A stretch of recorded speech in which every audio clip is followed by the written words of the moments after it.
Everyone, welcome to our channel. Last के 4 classes में मैंने आपको 18, 15 7 के रिवोल्ट के कंप्लीट करा दिया है। वो हुआ क्यों था, उसके रीजंस क्या क्या थे, कहाँ कहाँ पे हुआ था और उसके रिजल्ट क्या क्या निकले।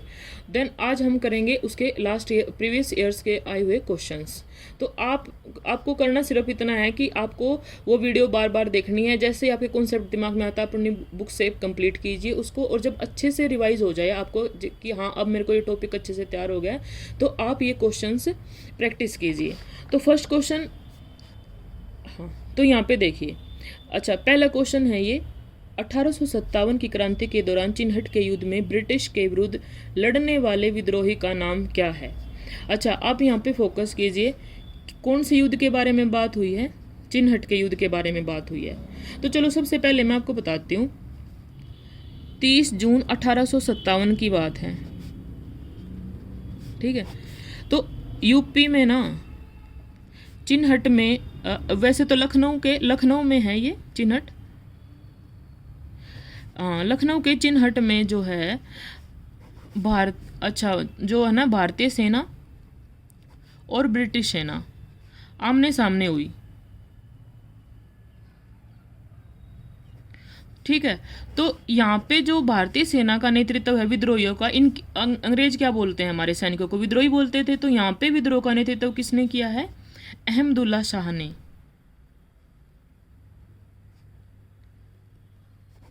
अहमदुल्ला शाह ने, ठीक है, समझ गए आप।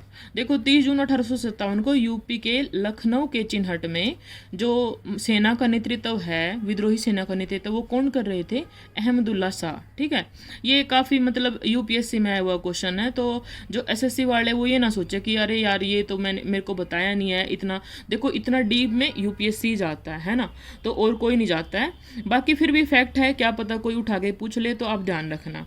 चलो मैं इसके साथ ही ना जो और बाकी है ना पॉइंट्स उनको भी डिस्कस करती हूँ। लाइक शाहमल, देखो ये शाहमल, अच्छा शाहमल ने कहाँ पे किया था? शाहमल ने यूपी के बरौली में, अच्छा यूपी के बरौली में ये शाहमल जी नेतृत्व कर रहे थे। और मंगल पांडे, थर्ड पॉइंट कौन सा है? मंगल पांडे। देखो इसके बारे में तो हमने पूरा एक दिन ही लगा दिया था, और ये हैं भी ऐसी हस्ती, इनके बारे में तो मतलब इतनी आसानी से बात थोड़ी ख़त्म हो जाएगी। देखो 29 मार्च 1857 का दिन याद है, मैंने आपको बताया था कि जो बैरकपुर है वहाँ पर एक मतलब उनकी जो सेना है उसकी जो 34वीं रेजिमेंट, ठीक है ना, जैसे रेजिमेंट बटी होती है ना, तो ऐसे ही बैरकपुर की जो 34वीं रेजिमेंट थी ना, उसके सैनिक थे ये मंगल पांडे जी, ठीक है। तो इन्होंने क्या किया था, इन्होंने क्या बोला कि मैं चर्बी वाले कारतूस इस्तेमाल नहीं करूँगा, बताया था मैंने आपको। तो अब इसके ऊपर प्रेशर आया, ब्रिटिश सेना ने इनको बोला कि अच्छा तुम कैसे इस्तेमाल नहीं करोगे, तुम्हें तो करना पड़ेगा। उस टाइम पर वहाँ पर कौन है ब्रिटिश सेना का अधिकारी, कौन है?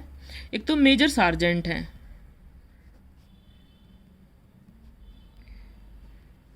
और एक है लेफ्टिनेंट बाग, ठीक है। इन्होंने बोला कि अरे तुम्हें तो करना ही होगा। इन्होंने इसके ऊपर फोर्स डाला, तो इसने उठा के क्या किया, इन दोनों को गोली मार दी। अब देखो भाई, पहला ऐसा सैनिक है जो उठा के अंग्रेज अधिकारियों को निपटा रहा है, तो इसको अब अंग्रेज बौखला के इसको उठाया, जेल में डाला, और 8 अप्रैल को इनको फांसी दे दी। मैंने आपको बताया था, है ना।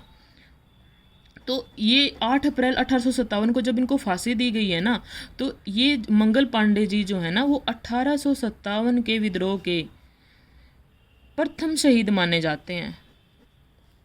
प्रथम शहीद, अगर आपसे पूछे ना कि कौन था 1857 के विद्रोह का पहला शहीद, तो वो कौन था? मंगल पांडे जी, ठीक है।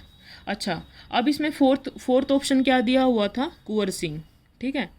फोर्थ है कुंवर सिंह। कुंवर सिंह के बारे में याद करो, लास्ट की क्लास को याद करो आप, मैंने आपको बताया था ना। सॉरी थोड़ा हैंड राइटिंग ऐसी हो रही है। मैंने बताया था कुंवर सिंह जी कौन थे। देखो 80 साल के वृद्ध हैं बेचारे, बट अंग्रेज़ों से बहुत ज़्यादा खफा है।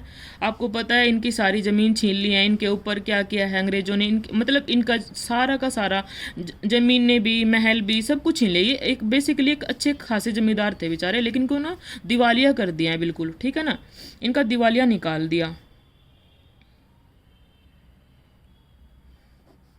तो इनको बिल्कुल ही बैंकरप्ट करके छोड़ दिया ना अंग्रेजों, तो ये भुने बैठे हैं अंदर ही अंदर। तो वैसे तो ये खुद से तो अकेले कर नहीं पा रहे थे विद्रोह, बट जब जैसे ही सैनिक आए ना तो इनके अंदर भी जोश आ गया कि मैं बदला लूंगा अपना, तो इन्होंने किया था। तो कहाँ से विद्रोह किया था इन्होंने?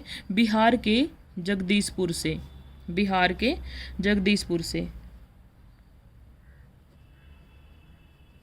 देखो आपसे ना ये क्वेश्चन पूछ सकता है, मैं क्वेश्चन के अंदर ये क्वेश्चन बता रही हूँ कि बिहार में किसने नेतृत्व किया, तो आप क्या बोलेंगे? कुंवर सिंह ने किया था, ठीक है।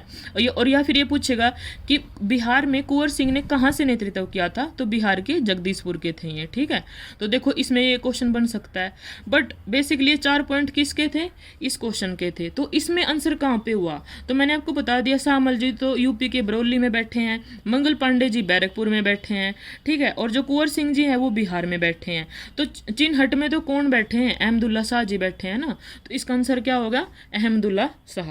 1857 की क्रांति के दौरान चिन्हट के ब्रिटिश युद्ध के विरुद्ध लड़ने वाले विद्रोही का नाम क्या है? Ahmadullah Shah. Next question is 1857 के विद्रोह का निम्नलिखित में से कौन सा एक कारण नहीं था? आपको ध्यान देना है कि ये नहीं पूछा कि कौन सा कारण था, पूछा क्या है? कौन सा एक कारण नहीं था। तो चलिए पॉइंट नंबर फर्स्ट, यह अफवाह कि ब्रिटेन वासियों ने बाजार में बिकने वाले आटे में गाय और सूअर की हड्डियों का चूर्ण मिलाया है। तो देखो मैं आपको बताती हूँ, जो पूर्वी बंगाल है ना, पूर्वी बंगाल, वहाँ की सेना में ना ये अफवाह फैल चुकी थी कि जो ब्रिटिशर्स हैं वो आटे में ना गाय और सूअर की हड्डियों का चूर्ण मिलाते हैं, ठीक है, गाय और सूअर की हड्डियों का चूर्ण मिलाते हैं, यानी कि हमारा धर्म भ्रष्ट करते हैं। तभी तो ये सैनिक धर्म भ्रष्ट के ऊपर ही तो हुए थे यार, चाहे चर्बी वाले कारतूस लगा लो आप, है ना, या फिर आप गाय ये आटा मिला रहे हैं, ठीक है ना, बात चाहे आटे की हो और चाहे कारतूसों की हो, मतलब इनको लग रहा है कि भाई हमारा धर्म भ्रष्ट कर रहे हैं ये गाय और सूअर की, कहीं पे यहाँ पे तो ये गाय और सूअर की चर्बी का इस्तेमाल कर रहे हैं और यहाँ पर इनकी हड्डियों का चूर्ण बना के आटे में मिक्स कर रहे हैं। तो ये अफवाह फैली थी, ये बात सच है, यानी कि पॉइंट नंबर 1 तो सही है ना। तो इसका, और इन्होंने क्या पूछा कि कौन सा कारण नहीं है, तो इसका मतलब ए आंसर तो नहीं हो सकता क्योंकि ये पॉइंट तो बिल्कुल सही है। चलिए सेकंड पॉइंट पे आते हैं। सेकंड इज, यह भविष्यवाणी की प्लासी युद्ध की शताब्दी पर 23 जून 1857 को ब्रिटिश शासन का अंत होगा। देखो मैं बताती हूँ आपको, जो आपको अभी जैसे नेक्स्ट टॉपिक में कराऊंगी, क्योंकि ये तो 1857 का रिवोल्ट ही था, तो इसी टॉपिक यही कराया मैंने, तो ज़्यादा डीप में मैं गई नहीं। अब जो प्लासी का युद्ध है ना उसका अलग से एक टॉपिक बनेगा, तब मैं आपको डिटेल में उसके बारे में बताऊंगी। अभी आप ये जान लो कि 23 जून 1857 को प्लासी का युद्ध हुआ था, ओके। और इस युद्ध का रिजल्ट पता है क्या निकला आपको? इस युद्ध का रिजल्ट था भारत में ब्रिटिश कंपनी का शासन। मतलब उससे पहले तो क्या था, उससे पहले भारतीय ही शासन कर रहे थे, बट हमारे यहाँ पर ब्रिटिश कंपनी का शासन पता है कब से स्टार्ट हुआ है? 23 जून 1857 को जब हम हार गए ना, तो उसका रिजल्ट ये निकला था। जैसे मैंने अभी आपको बताया ना कि 1857 के विद्रोह का रिजल्ट क्या निकला, फिर 1857 के विद्रोह में क्या होता है, ब्रिटिश कंपनी का भी शासन चला जाता है, और फिर किसका शासन आ जाता है? डायरेक्ट महारानी विक्टोरिया का, है ना, बताया था ना मैंने आपको, लास्ट की क्लास आप उठा के देखना, बहुत ही डिटेल में बताया हुआ है मैंने। फिर किसका शासन आ जाएगा? महारानी विक्टोरिया का। ये तो आएगा 1857 के विद्रोह का रिजल्ट, ओके। और ये जो है ना प्लासी के युद्ध के बाद जो ब्रिटिश कंपनी का शासन, ये किसका है? ये प्लासी के युद्ध का रिजल्ट है, ओके, समझ में आ गया। तो यानी कि और फिर ना ये भविष्यवाणी फैली थी, ये मतलब उस टाइम पे अफवाह फैली थी कि जो 23 जून 1857 को प्लासी के युद्ध के बाद से जैसे ब्रिटिश कंपनी का शासन स्टार्ट हुआ है, देखो 100 साल हो गए हैं ना इसको, कब? 1857 में, है ना। तो देखो इसने बोला कि 100 साल बाद जो है ना 23 जून 1757 को हुआ था। आई एम सॉरी, बिल्कुल यहाँ पे गलती हो गई है, माफ़ करना। जैसे ये ना प्लासी का युद्ध माफ़ करना, ये 1757 है। सॉरी, कई बार ना पढ़ाते वक्त जैसे दिमाग मतलब कंसंट्रेट हो जाता है, बट कई बार फैक्ट में ना थोड़ा हो जाता है। ये मैंने गलती से 1757 लिख दिया। तो देखो 1757 से ये 23 जून 1757 को प्लासी का युद्ध हुआ है, ठीक है। तो इससे 1857 तक 100 साल बीत चुके हैं ना भाई। तो देखो, तो ये किसी ने भविष्यवाणी फैलाई कि 23 जून 1757 को तो ब्रिटिश कंपनी का शासन स्टार्ट हुआ है, बट 100 साल बाद इसका, यानी कि जो 1857 का विद्रोह है, इसमें इसका अंत हो जाएगा। ओके, तो ये बात सच है, मतलब ये अफवाह सच है। तो इसका मतलब ये रीज़न भी नहीं हो सकता, क्योंकि क्या पूछा है क्वेश्चन में, क्या कौन सा कारण सही नहीं है, लेकिन ये तो सही है। चलिए पॉइंट नंबर सी के ऊपर डिस्कस करते हैं। ब्रिटिश शासन से जन सामान्य में असंतोष। देखो मैंने आपको बताया था कि चाहे वो कोई भी हो, देखो चाहे वो जमींदार हो, ओके, चाहे वो मतलब राजा महाराजा हो, और फिर चाहे वो कृषक हो, चाहे वो सैनिक हो, कोई भी तबका क्यों ना हो भाई, सबके अंदर क्या हो रखा था, असंतोष फैल रखा था, क्योंकि इनकी पॉलिसी इतनी गंदी थी। इनकी पॉलिसीज क्या थी, सिर्फ भारत का शोषण करो भाई, जितना मर्जी हो सकता है ना, यहाँ से पैसा वसूल लो। कभी टैक्स के थ्रू वसूल रहे हैं, कभी मतलब उनकी ज़मीनें हथिया रहे हैं, कभी कुछ कर रहे हैं। तो मतलब हर किसी के ऊपर तो इन्होंने ना मतलब शोषण की, इनकी नीतियाँ इतनी बेकार थी, जैसे आगे हम बताएंगे। तो वो सारी नीतियाँ इनने असंतोष पैदा कर दिया था, बिल्कुल बताया था ना। तभी तो 1857 का विद्रोह, अपना फर्स्ट लेक्चर अटेंड करना, उसमें आपको पता चल जाएगा कि कौन कौन सा वर्ग जो है ना क्यों इतना ज़्यादा असंतुष्ट था अंग्रेजों से, कि विद्रोह करने के लिए तैयार हो गया। तो इसका मतलब ये बात भी सच है। अगर ये बात सच है तो ये भी आंसर नहीं हो सकता। चलिए डी पे नेक्स्ट पॉइंट इज डी, यह भविष्यवाणी की ब्रिटिश शासन के अंत के साथ कलयुग का अंत होगा और राम राज्य फिर से आएगा। देखो ये बात सच नहीं है, ये गलत है जी। देखो बाकी सारी बातें सच हैं कि ब्रिटेन वासियों ने बाजार में बिकने वाले आटे में गाय और सुअर की हड्डियों का चूर्ण मिलाया, ये बात भी बिल्कुल सच है। प्लासिक युद्ध की शताब्दी पर 23 जून 1857 को ब्रिटिश शासन का अंत हो जाएगा, ये बात भी सच है। ब्रिटिश शासन से जन सामान्य में असंतोष है, ये बात भी सच है। लेकिन राम राज्य आ जाएगा, कलयुग का अंत हो जाएगा, ये बात कहीं पे नहीं लिखी है, कहीं पे भी नहीं है। तो इसका आंसर कौन सा हो जाएगा, आंसर डी हो जाएगा। ओके, नेक्स्ट क्वेश्चन इज, निम्नलिखित में से किसके बारे में यह माना गया कि 1857 में ब्रिटिश के विरुद्ध षड्यंत्रकारी सन्यासियों और फकीरों का नेता था। तो देखो ये बात बोली गई है नाना साहब जी के बारे में। नाना साहब जी कहाँ पे थे, याद आया कुछ? ये कहाँ पर थे, कानपुर में थे, बताया था ना मैंने आपको। वैसे तो ये देखो पेशवा जी थे, पेशवा बाजीराव द्वितीय के ददक मतलब गोद लिए हुए बेटे थे, यानी कि ददक पुत्र थे, ठीक है। लेकिन अंग्रेजों ने मना कर दिया था कि भाई गोद लेने की प्रथा मैं ख़त्म कर चुका हूँ, आप यहाँ से निकलो। तो ये निकल गए, कहाँ पे चले गए, ये कानपुर में चले गए।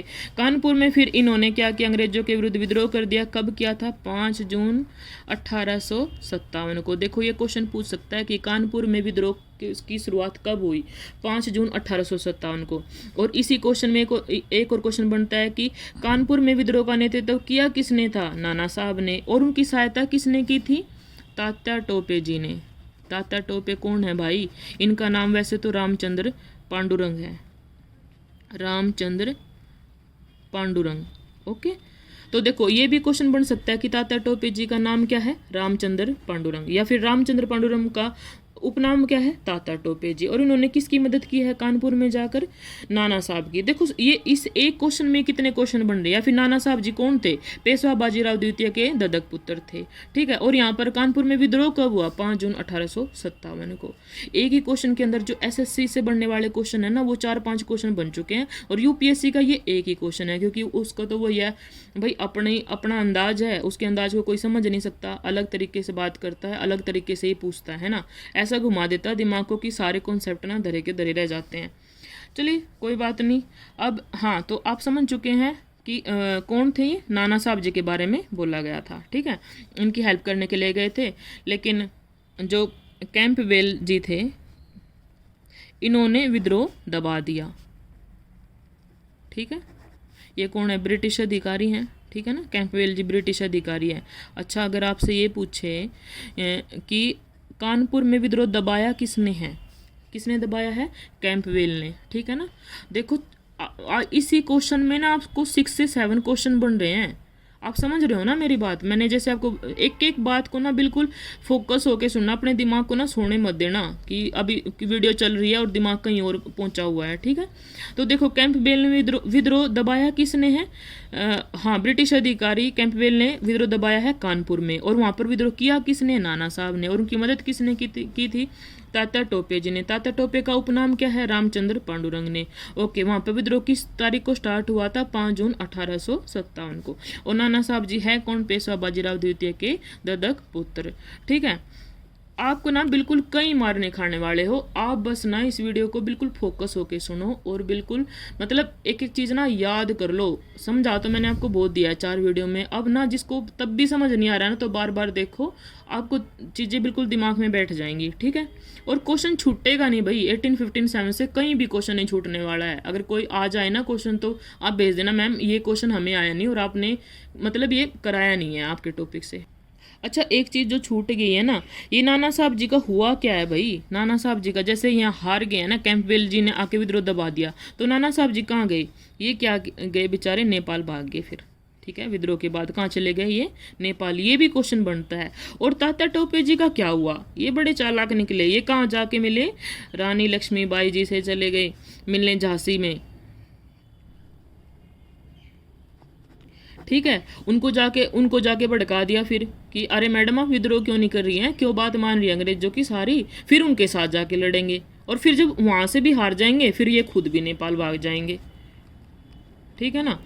तो ये काम करते रहते हैं ऐसे, ठीक है ना। तो देखो नाना साहब जी भी कहाँ चले गए, ये तो बेचारे कानपुर में हारे हैं और फिर ये पहुंच गए नेपाल, ठीक है।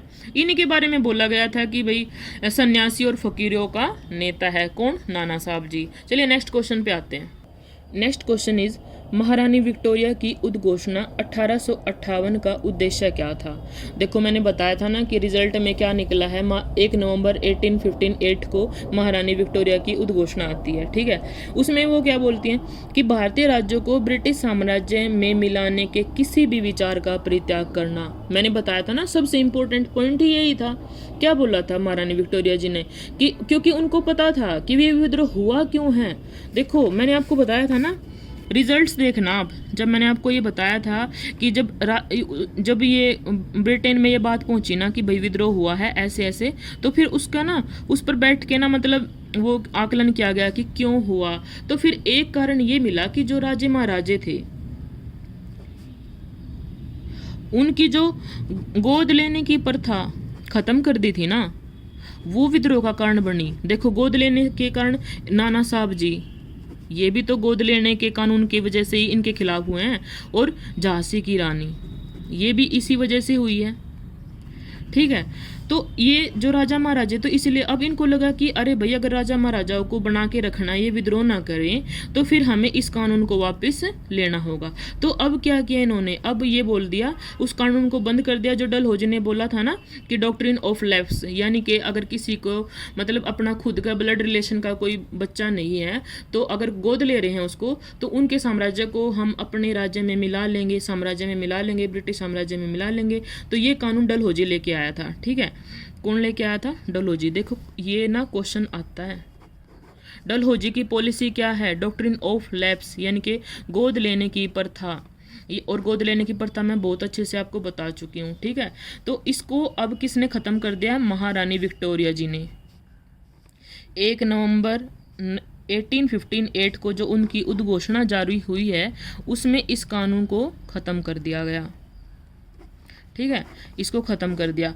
क्यों खत्म किया है, ताकि राजा महाराजा आगे जाके कोई पंगा ना खड़ा करे, इनको शांत कर दिया। इनको बोला अरे भाई आपका राज्य हम नहीं छीनेंगे, आपका राज्य आपके पास ही रहेगा, आप गोद लेके अपना वंश चला सकते हैं, अपना राजकुमार घोषित कर सकते हैं, ठीक है।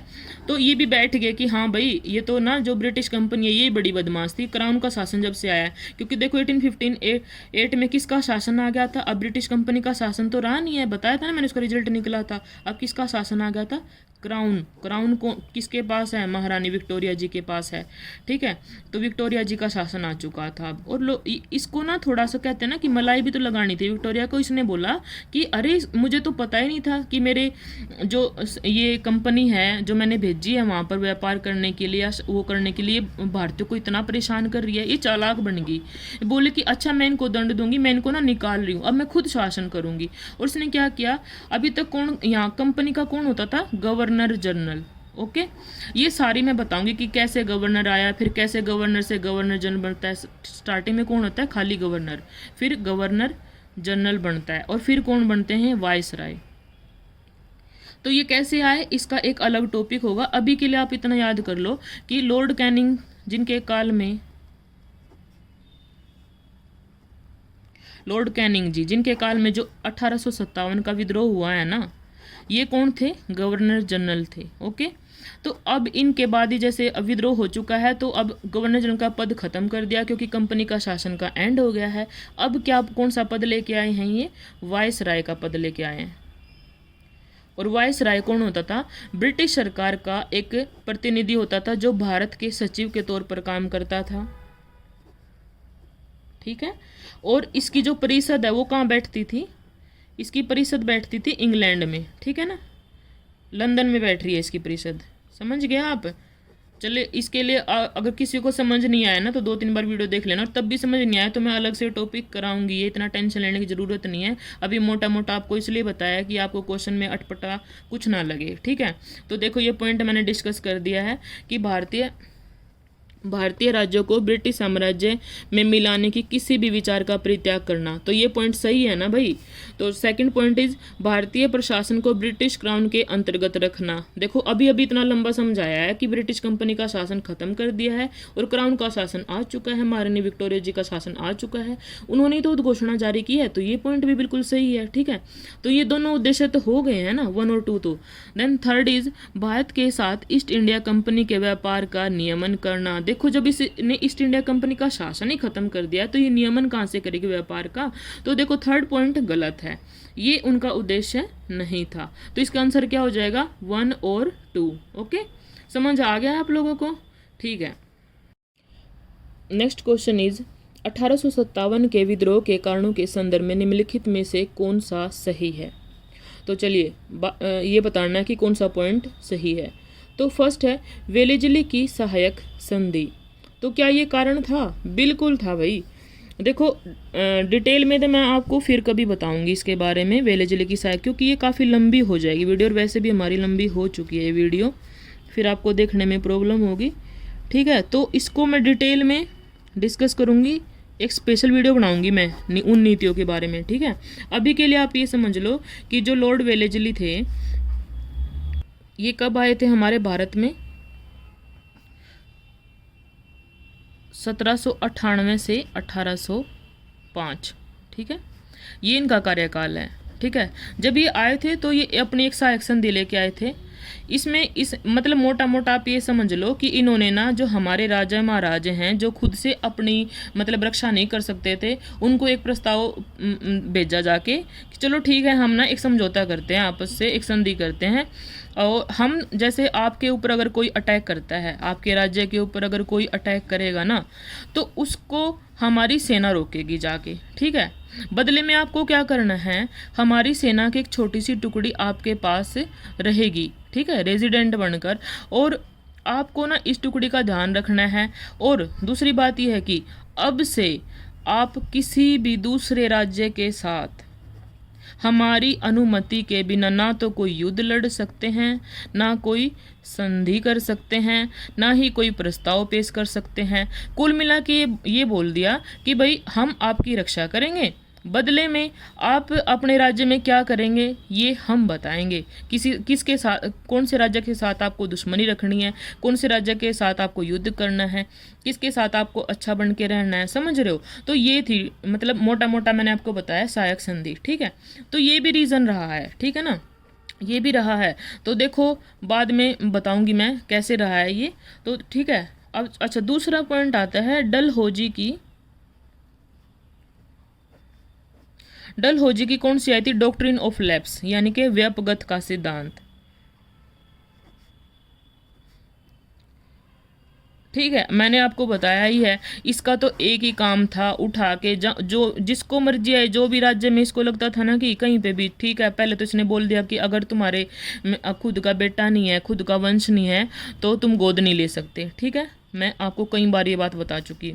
दूसरा, अवध को इसने क्या किया था, कुप्रशासन के आधार पर। ठीक है ना, वहाँ पर तो था उसका बेटा था, लेकिन यहाँ पर कुप्रशासन के आधार पर इसने क्या किया, उठा लिया था। तो इसका तो एक ही उद्देश्य था कि जितना हो सके राज्यों को विवश करके अपने ब्रिटिश साम्राज्य में मिला लो। मतलब ब्रिटिश साम्राज्य का विस्तार करना ही इसका एकमात्र उद्देश्य था। और जो कि एक इसने काफ़ी चालें चली, बड़ी घटिया घटिया नीतियाँ बनाई और बड़ा ही मतलब जहर उगला। तो इन दोनों की नीतियों का ही परिणाम था 1857 का रिवोल्ट। तो ये जैसे कि इसमें बोला है ना कि वेलेजली की सहायक संधि, क्या कारण था, बिल्कुल था। ठीक है, अच्छा, सेकंड पॉइंट इज भारतीय के अंग्रेजों के द्वारा भारतीय रीति रिवाजों में हस्तक्षेप। हाँ जी, हो रहा था। कैसे हो रहा था मैं बताती हूँ। देखो, अंग्रेजों ने जैसे कि सती प्रथा का विरोध किया। ठीक है, सती प्रथा को बंद कर दिया। और भारतीय को आप जानते हो ना कि मतलब जो स्त्री अपने पति की चिता पर मर जाती थी ना, तो उसको तो बिल्कुल ऐसी इतनी सम्मान की दृष्टि से, आप यकीन नहीं मानेंगे, आप एनसीईआरटी उठा के देखोगे ना, तो ये इसका जो सती प्रथा का इतना मतलब इतना ज़्यादा आडंबरपूर्ण तरीके से, मतलब ऐसे बोला गया जैसे पता नहीं है कोई उपाधि हो, इस तरीके से वो किया गया। तो मतलब काफ़ी सम्मानित मानते थे। लेकिन अंग्रेजों को लगता था कि भाई मानो कि देखो, ये बात तो उन्होंने बिल्कुल सही की थी कि सती प्रथा का अंत कर दिया था, बट भारतीयों को लग रहा था कि हमारे धर्म में ना कुछ ज़्यादा ही टांग अड़ा रहे हैं, तो हम तो हर चीज़ को उठा के अपने धर्म पे ले जाते हैं। ठीक है, अच्छा, दूसरा मैंने आपको बताया था ना कि हाँ, सती प्रथा का बंद कर दिया। फिर विधवा विवाह, इन्होंने विधवा विवाह को अनुमति दे दी। पहले क्या होता था हमारे यहाँ पर, जैसे अगर कोई विधवा हो गई है ना, तो पहली बात तो उसको ना उसके पति की चिता के साथ ही जला दिया जाता था। और अगर वो सती नहीं हो रही है ना, तो उसका विवाह तो दूर की बात है, उनको तो मतलब अपना मुंडन करा के सफ़ेद कपड़ों में ऐसे एक बंद कोठरी में रखा जाता कि उसकी शक्ल, उसका साया भी किसी पे पड़ने ना पाए।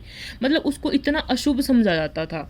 तो अंग्रेजों ने क्या किया, उसका वापस जो मतलब कुछ प्रस्ताव आए कि विधवा विवाह करना चाहिए, तो इन्होंने उसको अनुमति दे दी। ये बात भी भारतीयों को अच्छी नहीं लगी। इनको लगा कि हमारे धर्म को जो है ये मतलब हटाने की कोशिश कर रहे हैं। दूसरी बात, ये ईसाई धर्म का प्रसार कर रहे थे। बताया ही था मैंने आपको, सैनिकों में भी बड़ी छूट दी जा रही थी, है ना, सैनिकों को भी प्रोत्साहित किया जा रहा था।